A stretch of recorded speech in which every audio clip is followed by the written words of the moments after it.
Closed captioning for News 12 is brought to you by Kenneth Nugent. From the station that's on your side, this is News 12 at 6 o'clock. And first up on News 12 at 6 o'clock this evening, new details, new video showing the moments a man punches an Augusta commissioner. This is our first look at surveillance video of that altercation. It happened yesterday afternoon at the municipal building right after an Augusta Commission meeting. Let's bring in News 12's Kennedy Harris joining us live now in the studio to walk us through exactly what happened. Well, Meredith, I was there yesterday as the incident happened, and I can tell you tensions were very high. The man in the yellow shirt you see in this video has been charged with simple battery for punching Commissioner Bobby Williams. We showed you the aftermath, but now we'll show you what led up to the altercation. Disagreements inside commission chambers are not unusual. The scuffle outside the doors is definitely out of the norm. The surveillance video given to us by the marshal's office starts off showing Bobby Williams and Mayor Davis backing up down the hallway. We're told Bobby Williams pulled Mayor Davis away from a conversation with Port Authority members and this man. He's not a member of the Port Authority. He's a business owner. He came to the meeting to support the authority members. They wanted to ask questions in the meeting, and Mayor Davis wouldn't allow it. According to the incident report, Williams says the man came out of the meeting, quote, talking crap by the mayor. Next, you see the man and Williams walking towards each other. Mayor Davis continues to walk away before turning around to try to break up the two. Williams and the man in the yellow shirt are in each other's faces. Williams pushes him, and at the same time, this is where you can see the other man take a swing, hitting Williams on the left side of his face with his fist. A marshal and others jump in to separate the two as they continue to yell at each other. When they begin to separate the two, our video caught some of that sound, including Williams' yell, "Take him to jail," and call him a punk.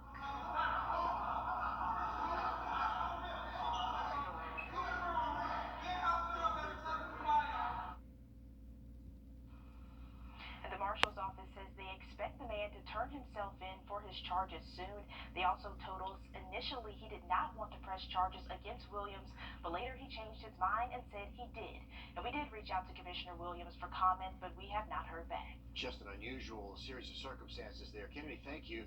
Let's have a live look outside now. We're only going to be dropping into the 70s for the most part. 8 o'clock, we're still close to 80, and then by midnight, upper 60s. Tomorrow morning, another mild start, and looking a little bit drier heading into our Thursday. Have a look at some higher storm chances by Friday, though, in just about 10 minutes. Riley, thanks. The summer weather is here, and so is the summer travel season. This live tracker behind us, which is very busy from FlightAware, shows us just how many planes are on the move across the U.S. right now. Taking a look now at COVID trends across the country.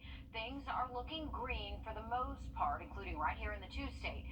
And that's a good thing. It means transmission is low. But you can see there are pockets of higher transmission starting to pop up in other parts of the nation.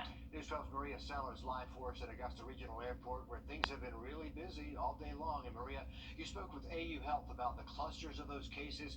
Do they say there's any concern for summer travel plans? Well, I've been here all day and seen lots of people coming in and out, some wearing masks and others choosing not to. I talked to a local doctor to see what he recommends, and he says he's fine with airlines dropping those mask mandates, but it's really up to you as COVID cases are lower now than years past. Some travelers are supporters of a lifted mandate on masks. I do feel that people should have the right to do what they want to do. The minute they lifted the mandate, the next time I walked through the airport, it was probably about 90+% of people had their mask off. The CDC recommends people wear masks in airports as cases climb throughout the Northeast. But here in our region, people are okay with traveling without a mask. Cases are down. More important than that, deaths are down, and hospitalizations are way down. It's a much different outlook than last summer. We were in the second phase, or at least one of the phases of the Delta variant, and it feels a whole lot better this year than it did this time last year. Just because they can fly without a mask does not mean they are ready to. You never know who you're next to or around. I just rather feel safe than sorry. I don't mind wearing the mask at all because I think it does give an added added level of protection. Doctors say the virus could surge, but for now, they should do what makes them most comfortable while traveling. Enjoy this wonderful weather, enjoy the summer, but realize the virus isn't going away completely. And MacArthur says the best way to prevent COVID this summer is staying up to date on those vaccines. Any new travel guidance from the CDC is a recommendation and not a mandate. And any updates on mandates will come directly from airlines and not the airport. It is important, though, to see where cases are bad, where there aren't many cases when you make these decisions. So thanks for that update, Maria. Also this evening, more accountability. That's what Augusta city leaders say they want out of the new contract on the table now with Gold Cross EMS. Right now, the city and Gold Cross are under an MOU, which is just an agreement between the two. 7 commissioners just voted to upgrade that agreement to a legally binding contract, which they believe will set higher standards for service. Without that, though, in this MOU, we don't have reporting happening on a regular basis. We don't know how many ambulances that we have that's covering Augusta, Richmond County. That is totally unacceptable. Commissioners say the contract would set a required number of ambulances to serve Richmond County at all times. It would also require Gold Cross to send daily updates on response times longer than about 30 minutes, and it pays Gold Cross a higher subsidy to cover the cost of uninsured riders or those who just can't pay that bill. More candidates are hitting the campaign for you, Wrdw.com. Also on the ballot, the race for Augusta mayor, and tomorrow night you're going to have another chance to hear from all 9 candidates. There'll be a forum at the Salvation Army Kroc Center from 6 until 7:30. It's been more than a month since that concert series was canceled at Lake Olmsted Stadium. Still, so many of you are reaching out to us about your missing refunds. News 12's Craig Allison spent the day trying to contact the company in charge and talk with some ticket holders waiting on a lot of money. I'm getting nowhere with this. It's been 35 days since XPR Augusta was canceled by C4 Live. Their website, which is now just this message, says they've processed more than 400 refunds, but people are still waiting. Crystal Carland bought tickets for Blake Shelton and Jimmy Buffett and is still missing over $1,300. I just want my money back. I just want them to just go back on their word and just give everybody their money back. I'm just very aggravated and very upset. She, like Lisa Cheeks, tried taking matters into their own hands, reaching out to both XPR Augusta and ETIX through a number of different methods. You go to their Facebook page and, it's pretty much nothing since April 20th. You go to their email and try to email them and it bounces back, says that account's no longer good. And then when you go to their website, it's that same generic. When we reached out to their spokesperson today, they said C4 is unavailable to talk, but more information and an update for ticket holders is coming out as soon as possible. Deborah Poland says she's tired of waiting, with almost $900 of what she bought as last-minute Christmas presents never seen to even be wrapped. No one is answering our pleas of contacting us. In Augusta, Craig Allison, on your side.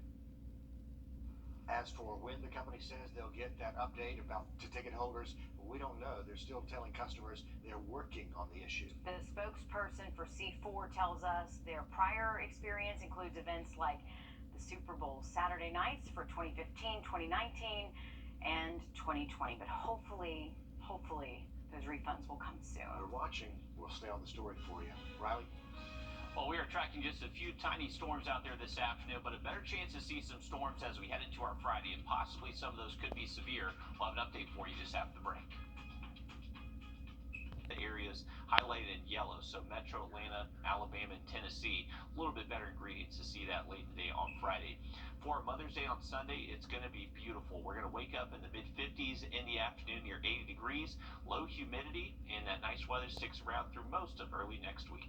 Thanks, Riley. Higher education, retention, and better training, all perks of the SOARS program in place at the Burke County Sheriff's Office. The program first launched in 2019, helping employees at the Sheriff's Office get their degrees.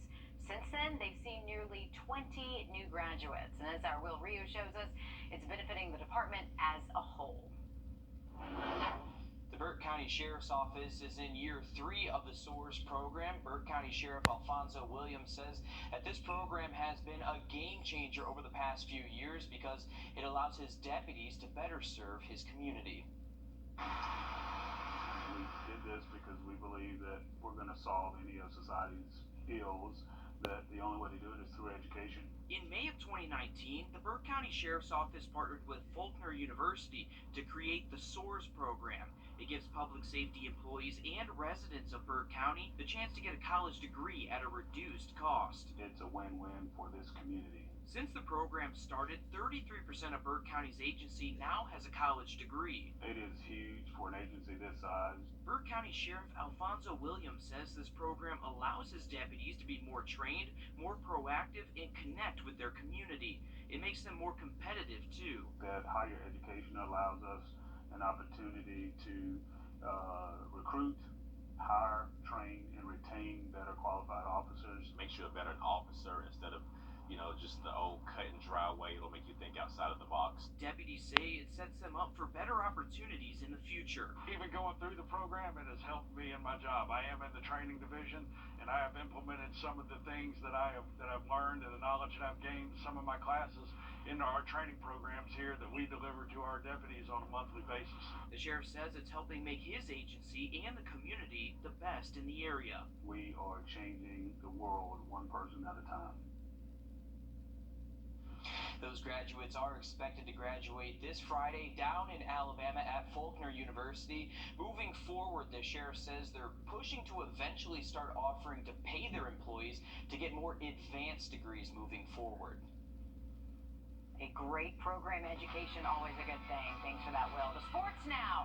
The Augusta Prep girls soccer team looks for their 7th state title this weekend.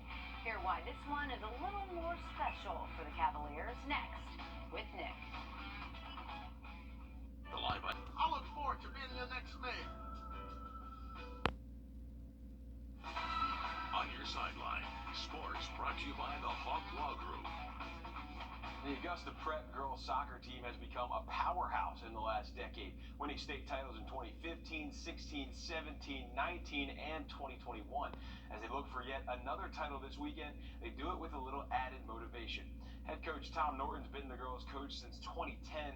Well, this year will be his last at Augusta Prep. Norton and his wife are moving to Alabama after the school year. Some of the seniors I talked to today say they want to win this one not only for themselves because they had their four-peat dreams shattered due to COVID, they also want to send Norton out with a bang. But if you ask the man himself, he's treating it just like every other year. It's just another year, I said before, I think it's just, every team has a journey they go on, and this team's got a journey, a lot of good seniors, and a lot of new players, and it's their turn to get out here and make it to the end and see if they can win a championship like the other teams. We'll hear from some of those seniors on the team tonight on News 12 at 11 o'clock. The Braves picked up a big win today against the Mets to even that series. Ian Anderson continues his strong start to the season, moves to 3-1. Former Green Jacket Adam Duvall brought the offense today, finishing 2 for 4 with a couple RBIs. Atlanta comes back home for a series with the Brew Crew starting on Friday. Finally this evening, this Diego Maradona game-worn jersey sold for nearly $10 million at auction. Maradona wore this jersey when he scored his infamous Hand of God goal in the 1986 World Cup. All right, not sure what I would do with it if I had it, but I'm sure that's special for somebody. Put it in a shadow box, hang it on the wall. There you go. Well, the countdown is on the end of the school year. Parents, we know you might not be as excited as the kids when summer means finding and then paying for someone to watch them. Here's News 12's Claire Allen on your side with local options and what they'll cost you. Don't fear, summer is here. If you are wondering what to do with the kids this summer, local organizations are here to help. I'm excited to say that our camps look a lot more normal this summer. The YMCA says they will introduce some of their new enrichment programs. They're going to be offering things like coding, gaming. We have yoga instructors, Zumba instructors. We feel like this is a great opportunity to expose kids to things that they may not have the opportunity. Dance, art, drama, and some of those things that at a high level they may not have access to. The Boys and Girls Club also has summer offerings through Camp Extreme. We do everything a little bit extra. So we'll have some STEM programs. We'll have extreme sports. Both camps will be at full capacity. While most of the Boys and Girls Clubs programs are funded through grants with no cost to parents, the YMCA said it had to increase prices by $5 to $10, but it does offer financial assistance. We don't ever turn anybody away for the inability to pay. We're making sure that, young people are making good decisions in some of the, what we call preventative programs that we have, Smart Girls, Passport to Manhood. Both local nonprofits are safe havens for youth during the summer, giving them an outlet not to get in trouble. We're just trying to help build great futures. That's what we're all about. Claire Allen, on your side. All right, thank you for that, Claire. We are looking at a nice weekend up ahead for any Mother's Day plans that you may have. Low humidity, lots of sun, and high temperatures, more seasonal. Have a look at that 7-day forecast one last time, just after the break.